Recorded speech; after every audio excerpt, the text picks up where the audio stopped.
Hello friends, आप सभी का जीके जीएस T20 में स्वागत है। आज का video top 1000 GK GS MCQ का ये दूसरा पार्ट है। इससे पहले एक पार्ट अपलोड है, आप लोग नहीं देखे हैं तो ऊपर आई बटन में जाइए, वहाँ पे लिंक है, आप लोग वहाँ से जाके बाकी का पार्ट भी देख सकते हैं। चलिए शुरू करते हैं। पहला क्वेश्चन है, सबसे अधिक तन्य धातु है, तो इनमें से आपको बताना है कि सबसे अधिक तन्य धातु कौन है, मतलब सबसे अधिक किसका लंबा तार खींचा जा सकता है। तो ये जो धातु है ये है गोल्ड।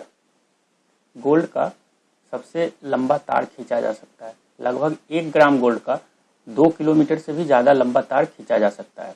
और ये तन्य को इंग्लिश में कभी कभी दिया हुआ रहता है तो उसको डक्टाइल बोलते हैं। और एक आता है क्वेश्चन कि सबसे ज़्यादा मैलिएबल, मतलब सबसे ज़्यादा ऐसा धातु जिसको पीट पीट के मतलब बड़ा सा बना सकते हैं प्लेट जैसा, तो वो भी गोल्ड ही होता है। याद रखिएगा, ये दोनों क्वेश्चन आता है, मैलिएबल एंड डक्टाइल। अगला है, किस राज्य में वनों का सर्वोच्च प्रतिशत है। तो यहाँ पे देखिए परसेंटेज पूछा है, एरिया नहीं पूछा है। तो सबसे ज़्यादा जो परसेंटेज है ये है मिजोरम राज्य में, और यहाँ लगभग 86% जो लैंड है ये वन से कवर किया गया है, फॉरेस्ट से कवर किया गया है। और लेकिन यदि एक यहाँ पे देखिए, ये तो स्टेट का बात है, लेकिन यूनियन टेरिटरी में लक्षद्वीप जो है वहाँ पे मिजोरम से भी ज़्यादा परसेंटेज ऑफ फॉरेस्ट है, वहाँ लगभग 90% है। तो यदि मिजोरम एंड लक्षद्वीप दोनों ऑप्शन में हो तो आप लक्षद्वीप को टिक कीजिएगा, क्योंकि वहाँ पे परसेंटेज ज़्यादा है। और इसके अलावा एक क्वेश्चन आता है कि मतलब एरिया वाइज सबसे ज़्यादा जो फॉरेस्ट है वो कहाँ पे है। तो उसका आंसर हो जाएगा मध्य प्रदेश, क्योंकि वहाँ पे सबसे ज़्यादा एरिया फॉरेस्ट के अंदर कवर किया गया है। अगला है, निम्नलिखित में से कौन सा शहर गोदावरी नदी के किनारे स्थित नहीं है।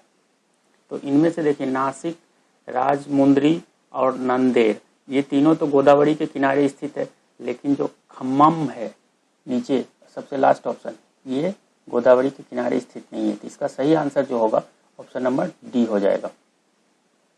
अगला क्वेश्चन है, इंद्रधनुष किस कारण से बनता है। तो देखिए इंद्रधनुष जो है ये अपवर्तन एंड परावर्तन के कारण से बनता है, ऑप्शन नंबर डी में है। और अपवर्तन परावर्तन को इसको बोलते हैं रिफ्रैक्शन एंड रिफ्लेक्शन, तो आप लोग याद रखिएगा। अगला है, भारतीय संविधान के किस अनुच्छेद में मुख्यमंत्री के कार्यों को परिभाषित किया गया है। तो ये किया गया है अनुच्छेद 167 में, ऑप्शन नंबर सी में है 167। अगला क्वेश्चन है, गांधी जी किस गोलमेज सम्मेलन में भाग लेने के लिए लंदन गए थे। तो ये गए थे द्वितीय गोलमेज सम्मेलन में भाग लेने के लिए। और सारा का डेट आप लोग याद रखिए, क्योंकि कभी कभी क्वेश्चन डेट से भी पूछ दिया जाता है। तो देखिए गोलमेज सम्मेलन जो हुआ था, पहला गोलमेज सम्मेलन हुआ था 1930 ईस्वी में, दूसरा 1931 एंड तीसरा 1932 ईस्वी में हुआ था। और एक क्वेश्चन पूछा जाता है कि कौन ऐसे व्यक्ति थे जो तीनों गोलमेज सम्मेलन में भाग लिए थे। तो वो थे भीमराव अंबेडकर, जो तीनों गोलमेज सम्मेलन में भाग लिए थे। अगला है, यहाँ पे सूर्य होगा, सुई नहीं होगा। सूर्य का लगभग 70% भाग किस निम्नलिखित में से किससे बना है। तो ये बना है हाइड्रोजन से। 70% हाइड्रोजन है एंड 30% हीलियम है। तो ऑप्शन नंबर यहाँ पे हाइड्रोजन हो जाएगा। अगला क्वेश्चन है, निम्नलिखित में से क्या तने का रूपांतरण नहीं है। तो ये है शकरकंद का कंद, ये तना का रूपांतरण नहीं है। ऐसे मैं इस पे एक वीडियो बना चुका हूँ ऑलरेडी, आप लोग वो हिंदी इंग्लिश दोनों में है, तो आप ऊपर आई बटन में जाके आप देख सकते हैं कि मतलब उसमें है कि फल के खाने योग्य भाग, मतलब कौन सा फल का कौन सा पार्ट खाते हैं, जैसे रूट खाते हैं या फिर उसका स्टेम खाते हैं, तना खाते हैं, तो वो सब आप देख सकते हैं यदि आपको कोई डाउट हो तो। अगला है, ग्राम पंचायत के निर्वाचित प्रतिनिधियों का कार्यकाल कितना होता है। ये होता है 5 ईयर। देखिए ये जितना 1000 क्वेश्चन है ना, ये सारा कुछ मिक्सअप है, इसमें हिस्ट्री, सिविक्स, ज्योग्राफी सारा कुछ कवर किया गया है, फिजिक्स, केमिस्ट्री सब कुछ जैसे एग्जाम में पूछा जाता है। सिर्फ करंट अफेयर्स इसमें कवर नहीं है, स्टैटिक वाला सारा पार्ट कवर है। यदि ये 20 क्वेश्चन का एक वीडियो आता है इसमें यदि आप 15-16 भी यदि आपको क्वेश्चन पता है तो इसका मतलब आप प्रिपरेशन आपका अच्छा चल रहा है, क्योंकि ये सारा क्वेश्चन जो है प्रीवियस ईयर का है। यदि इसका सारा का सारा आप आंसर दे रहे तब तो मतलब ऐसा तो नहीं है कि सारा का सारा आपको आंसर पता हो, 1-2 क्वेश्चन आपका रॉन्ग होगा ही। आप ऐसे टिक करते जाइए आप कॉपी और एक पेन लेकर। अगला है, निम्नलिखित मुगल बादशाहों में किसने अपनी आत्मकथा फारसी में लिखी?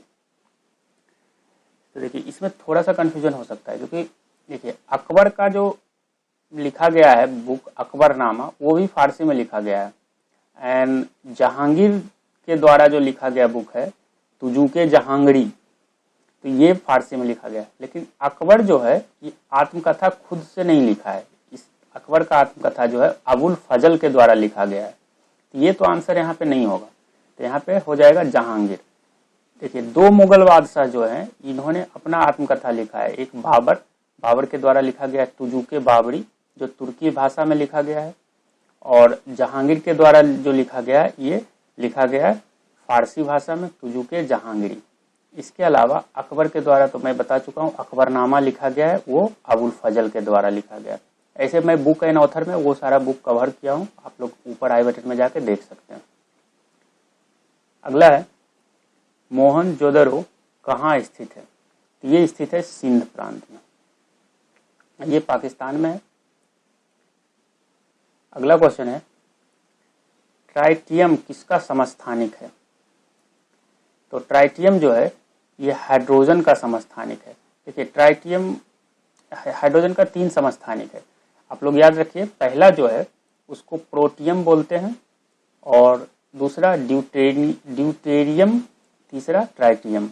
और प्रोटोनियम जो होता है उसमें न्यूट्रॉन नहीं होता है, और ड्यूटेरियम जो है उसका में न्यूट्रॉन होता है 1 ठो, और इसमें 2 ठो न्यूट्रॉन होता है। तो ये सारा कुछ आप याद रखिए।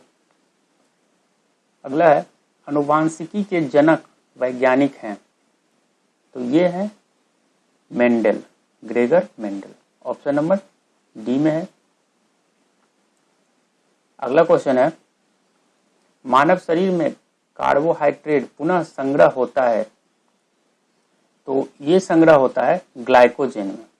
देखिए जो भी हम लोग खाना खाते हैं वो क्या होता है, जितना यूज होता है, मतलब जितना मान लीजिए कि हम लोग 2000 कैलोरी खाना खाते हैं, तो उसमें मान लीजिए कि 1500 कैलोरी यूज हुआ, बाकी 500 कैलोरी बच गया, तो वो फिर से ग्लाइकोजिन में कन्वर्ट होकर हम लोग के बॉडी में स्टोर रहता है। जब हम लोग खाना नहीं खाते हैं या फिर फास्टिंग रहता है या फिर किसी कारणवश हम लोग खाना लेट से खाते हैं, तब वो ग्लाइकोजन जो है एनर्जी में कन्वर्ट होकर हम लोग के बॉडी को एनर्जी देता है।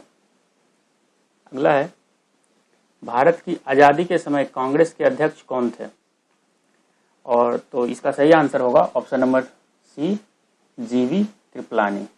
देखिए कांग्रेस वाला सेशन पे मैं एक वीडियो बनाया हूँ, इंग्लिश में है, आप लोग बोलेंगे तो हिंदी में मैं लेकर आ जाऊंगा, वो आप देख लीजिए। उसमें सारा इंपॉर्टेंट कांग्रेस सेशन जो है सिर्फ वही कवर किया गया है। सारा कांग्रेस सेशन आप लोग को याद नहीं करना है फालतू का, क्योंकि वो सब सारा नहीं पूछा जाता है, जो जो इंपॉर्टेंट है वो पूछा जाता है। तो ऊपर आई बटन में जाके आप देख सकते हैं, लेकिन वो इंग्लिश में है। यदि आपको हिंदी में चाहिए तो आप कमेंट कर दीजिएगा, हम हिंदी में लेकर जरूर आएंगे।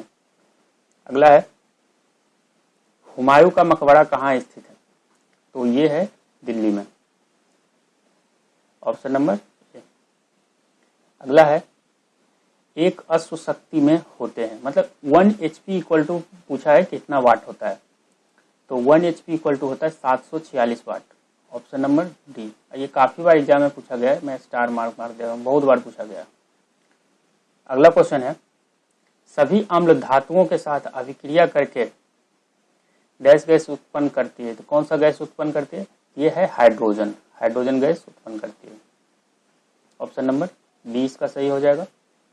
अगला है, फोटोग्राफी के प्लेट पर निम्नलिखित में किसकी परत चढ़ाई जाती है? तो फोटोग्राफी के प्लेट पर जो है ये सिल्वर ब्रोमाइड की परत चढ़ाई जाती है, तो सिल्वर ब्रोमाइड आप लोग याद रखिएगा। और यहाँ सिल्वर आयोडाइड है, इसका भी यूज पूछा जाता है एग्जाम में। सिल्वर आयोडाइड का यूज जो होता है आर्टिफिशियल रेन, मतलब आर्टिफिशियल जो बारिश होता है उसको कराने में सिल्वर आयोडाइड का यूज किया जाता है। ये क्वेश्चन इंपॉर्टेंट है। अगला है, लोधी वंश का संस्थापक कौन था? तो देखिए लोधी वंश का जो संस्थापक था ये था बहलोल लोदी। और ये लोदी वंश का जो ये दिल्ली डायनेस्टी का ये आखिरी वंश था, लोदी डायनेस्टी। आप लोग को याद होगा, यदि दिल्ली डायनेस्टी का वीडियो आप नहीं देखें तो ऊपर आई बटन में जाकर वहाँ पे देख लीजिए। वहाँ पे एक प्लेलिस्ट है, उसमें 3 वीडियो कवर किया गया है। दिल्ली डायनेस्टी का सारा कुछ कवर किया गया है, दिल्ली सल्तनत से लेकर, वो हिंदी में ही ये सारा वीडियो मैं बता दे रहा हूँ। ये जो डायनेस्टी था बहलोल लोदी के द्वारा, ये किया गया था 1451 में। और ये चला कब तक था? ये चला था 1526 तक, मतलब 1526, 1451 से लेकर 1526 तक चला।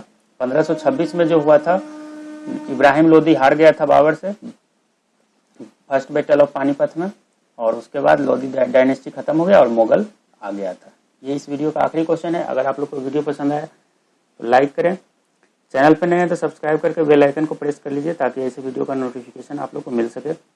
और कोई भी डाउट हो तो आप लोग कमेंट कर सकते हैं। इसके अलावा डिस्क्रिप्शन में सोशल मीडिया का लिंक है, वहाँ से जाके आप लोग फॉलो कर सकते हैं।